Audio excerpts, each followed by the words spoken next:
इमरान साहब, यहीं से बात का आगाज़ कर लेते हैं कि जो आज सबसे पहले 9 मई के जो वाक़यात है उसमें चेयरमैन पीटीआई को मुलविस करार दिया गया है और ये कहा जा रहा है कि जी उनको अब गिरफ्तारी भी ज़रूरी है। राना सनाउल्लाह साहब ने ये भी कहा है।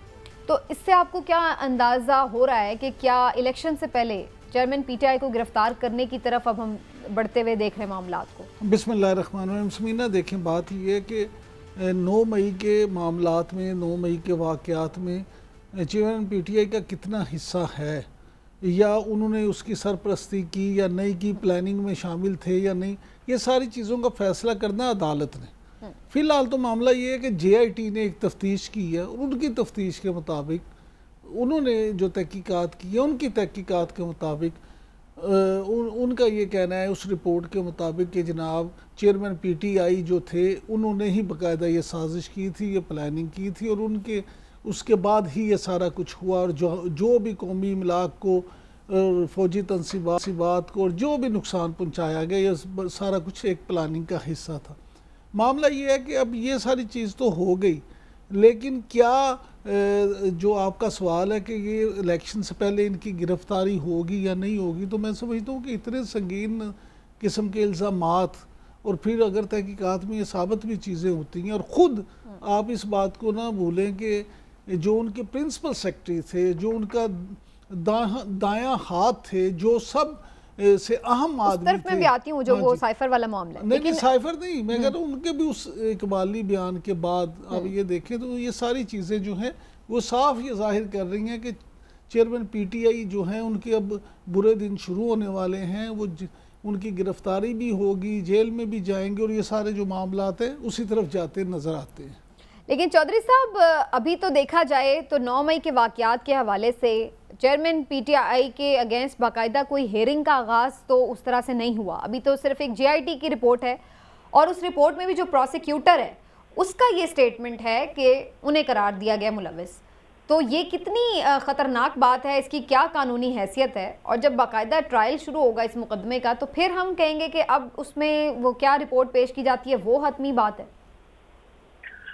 सुमिना, इसमें 2-3 बातें जो कानूनी लिहाज से इम्पोर्टेंट है वो ये है कि एक तो प्रोसिक्यूशन का केस जो है वो अदालत में जाना है, और अदालत ने सिर्फ जो JIT की जो ओपिनियन है सिर्फ उसको नहीं देखना है, उसके साथ जो एविडेंस है वो देखने हैं, और क्या एविडेंस लगाए गए हैं या उनमें क्या चीज जो है, कितनी सदाकत है, वो कितनी ठोस शवाहिद की बुनियाद के ऊपर ये चालान मुरतब होता है, ये प्रोसिक्यूशन अपना केस जो है वो करती है। देखा अमूमन ये गया है पाकिस्तान में कि जो हुकूमत वक्त होती है वो प्रोसिक्यूशन करती है और वो ज्यादा वो नॉर्मली जो है वो बनती है उसके ऊपर, ख्वाहिशात के ऊपर और दबाव के ऊपर।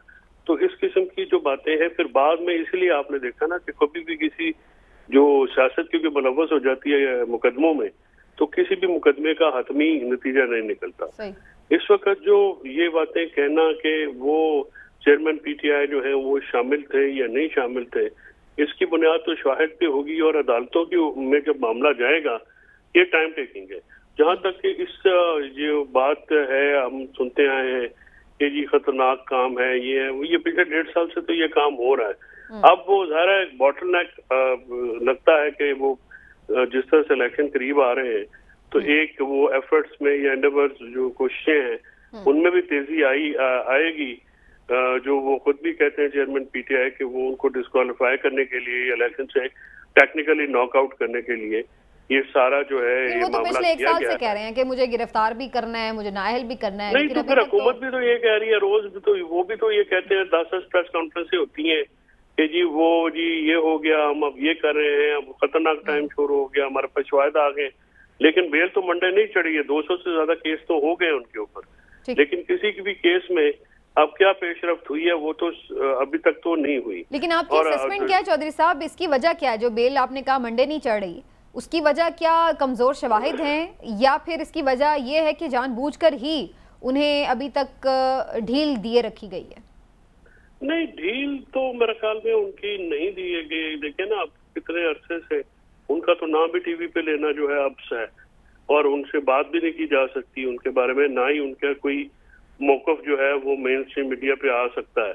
इस हद तक तो सख्ती है, लेकिन इसके बावजूद अगर केसेस जो है वो सब्सटैंशियल नहीं होंगे, मतलब इसमें जो ज्यादा केस है, अगर दिन में आप 16-16, 40-40 FIR में मशवरे या बैटमेंट की बुनियाद पे किसी को शामिल करेंगे तो फिर उस पर ज़ाहिर शकूक शुबात तो आते हैं। अब ये उनको ये कहना है कि जी उनको ढील दी गई है, तो हुकूमत की तरफ से फिर ढील दी गई है, और फिर अगर हुकूमत ने ढील दी थी तो क्यों दी थी? इन सवाल का जवाब तो फिर हुकूमत है। इसका मतलब है कि आप इसके ऊपर स्टेटमेंट के ऊपर ज्यादा साथ खड़े हैं कि वो ये मैं समझता हूँ इस स्टेटमेंट की बुनियाद कोई नहीं है। इस स्टेटमेंट की कोई जो ये कहते हैं कि मुकदमात ठोस हैं, या अभी तक ये कहने की हद तक किए गए हैं, लेकिन साबित नहीं इसके ऊपर कोई ठीक हो गया। कोई सैर हासिल या कोई ठोस शवाहिद जो है वो हुकूमत नाकाम रही है सामने प्रोड्यूस करने में। और इसी तरह की एक इमरान साहब अब जो चीज़ सामने आई है, जो प्रोड्यूस हुई है, वो आज़म खान साहब का बयान है। और पहले तो इस पर ही बड़ी सब क्वेश्चन कर रहे हैं कि एक बंदा जो लापता था और फिर वो एकदम से प्रोड्यूस होता है और फिर वो एक स्टेटमेंट भी प्रोड्यूस कर देता है, तो उसकी क्या आप समझते हैं कि कानूनी, अखलाकी और सियासी हैसियत हो सकती है? समीना, अब ये बात ही है, या तो आज़म खान जानते हैं या अल्लाह जानता है, या वो लोग जिनके साथ थे वो जानते हैं कि वो खुद अपनी मर्ज़ी से गए हुए थे या कोई उनको लेके गया हुआ था, ये वो कहाँ थे। क्योंकि ख़ुद उन्होंने जो बयान दिया आज़म खान साहब ने कि वो अपनी मर्ज़ी से गए थे और फिर अपने एक दोस्त के पास थे पेशावर में। अब अगर कोई बंदा अपनी मर्ज़ी से जाता है तो वो जहाँ भी मर्ज़ी को जा सकता है, और फिर वो अपनी मर्ज़ी से आके अदालत में बयान देता है। 164 का बयान जो है ये अदालत के सामने, जो मजिस्ट्रेट के सामने जो बयान है, असल में कानूनी हैसियत इसी की होती है, पुलिस के सामने बयान की नहीं होती। वो ये बात कह रहे हैं, तो फिर उनकी फैमिली ने गुमशुदगी का क्यों रिपोर्ट दाखिल कराई थी? इसलिए ना कि फैमिली को तो नहीं था पता। अब वो क्यों देखें, फैमिली से क्यों छुप के गए थे? फैमिली को तो बताया जा सकता है। समीना, 2-3 चीज़ें देखें, बिल्कुल बताया जा सकता है, लेकिन बाज़ औक़ात मामला ऐसे होते हैं, स्ट्रेस इतना होता है। मैं इस बात को बिल्कुल रूल आउट नहीं कर रहा कि वो अपनी मर्ज़ी से ना गए हों, कोई उनको ले गया हो, क्योंकि पाकिस्तान में इस तरह के वाक़यात होते रहते हैं, अक्सर होते रहते हैं। इसलिए अगर उनको भी कोई लेके गया है तो ये कोई अचंभे की बात नहीं होगी। लेकिन मामला ये है कि हम किसी पे ये इल्ज़ाम अपने आप नहीं लगा सकते। या तो वो खुद जो मुद्दई जब खुद कह रहा है कि मैं अपनी मर्ज़ी से गया था, तो फिर ज़बरदस्ती आप अपनी मर्ज़ी तो नहीं ठोस सकते कि नहीं नहीं भाई तुम्हें तो लेके गया था, को तुम्हें कोई लेके गया था। जब वो खुद कह रहा है कि मैं अपनी मर्ज़ी से गया हूँ तो हमें तो फिर ये मानना पड़ेगा। दूसरी बात ये है कि वो एक आम आदमी नहीं थे, वो एक सीनियर ब्यूरोक्रेट, और इतने सीनियर के प्रिंसिपल सेक्रेटरी अमलन जो वज़ीर आज़म हाउस होता है उसको चला रहा होता है, वो प्रिंसिपल सेक्रेटरी होता है। तमाम इख्तियारात सारे इंचार्ज होता है ना हर चीज़ का, तमाम चीज़ें जो होती हैं उसी के साइन से, उसी के फ़ोन पे, उसी के इशारों पे चल रही होती हैं। यानी कि प्रिंसिपल सेक्रेटरी अमलन पूरे पाकिस्तान की मशीनरी को जो है वो चला रहा होता है, हेड कर रहा होता है। और ये जितने मजबूत रहे हैं, आपको याद होगा कि जहांगीर तरीन साहब ने भी जब अलहदा हुए थे तो उसमें ये इल्ज़ाम आयद किया था कि आज़म खान ही एक बुनियादी वजह थे। बड़े लोगों को शिकायतें रही हैं, बहुत सारे लोगों कि वो पास नहीं आने देते इमरान खान के, और बहुत सारे मामलात में जिसको चाहते थे अपनी मर्जी से जहाँ चाहते थे तैनात करवा लेते थे, अपनी मर्जी के लोगों को अपनी जगह पे रखते थे। ये सारे मामला तो उस जैसे आदमी को मैं समझता हूँ कि इस मौके पे एक आपको क्रेडिट, ड्यू क्रेडिट ज़रूर देना होगा कि फिर तो फवाद हसन फवाद और अहद चीमा इनसे बहुत अच्छे रहे, जिन्होंने इतनी कैद काटी, लेकिन वो वादा माफगुआ तो नहीं बने। अगर आपकी थ्योरी ही सच मान ली जाए कि कोई उनको ले गया था तो वो तो जेल में गए, उनके सोबतें उन्होंने बर्दाश्त की, सब कुछ किया, लेकिन वो तो नहीं टूटे, उन्होंने तो नहीं वादा माफगुआ बने या कोई बयान दिया।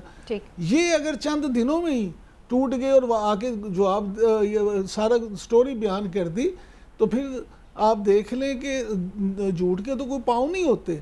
और ये मामला इतना, देखें साइफर कहानी जो है ये आप समझ लें कि काम हुआ कहाँ से। जब पीडीएम ने और पीपल्स पार्टी ने मिल के तहरीक अदम एतमाद के ज़रिए से, जो कि कानूनी ऑप्शन थी, साबिक़ वज़ीर आज़म की हुकूमत को ख़त्म किया, अपनी हुकूमत बनाई, तो उस वक्त कारकर्दगी के एतबार से उससे पहले तो तहरीक इंसाफ थी जो उसके लोग उसको छोड़ने जा रहे थे। लोग मुस्लिम लीग नून से और मुख्तलिफ जमातों से फैक्ट हैं और वो सारे उसके ऑन रिकॉर्ड हैं। हाँ जी, लेकिन साइफर का जो मामला है इमरान साहब, जैसे आप खुद कह रहे हैं कि ये तो पिछले साल अप्रैल की बात हो गई, बल्कि मार्च की बात हो गई, जब लहराया गया पहली बार 27 मार्च को जलसे में और सारा मामला हुआ।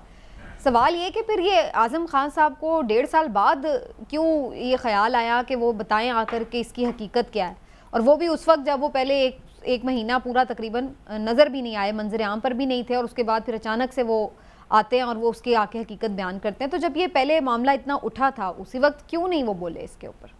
उसकी बुनियादी वजह ये है कि देखिए आज़म खान साहब अभी पता नहीं कितने और कामों में ना सिर्फ ऐनी शाहिद होंगे बल्कि शायद शरीक भी हों। तो इस मामले में उन्हें हो सकता है ये खौफ हो। सबसे पहली तो बात यह है कि हम अपने प्रोड्यूसर से कहेंगे, रिक्वेस्ट करेंगे कि वो कोशिश करे कि आज़म खान साहब को किसी दिन आपके सामने यहाँ बिठाए और हम उनसे पूछें, हम उनसे पूछें कि जनाब आपने उस वक्त क्यों नहीं आपके अंदर का मुसलमान जागा।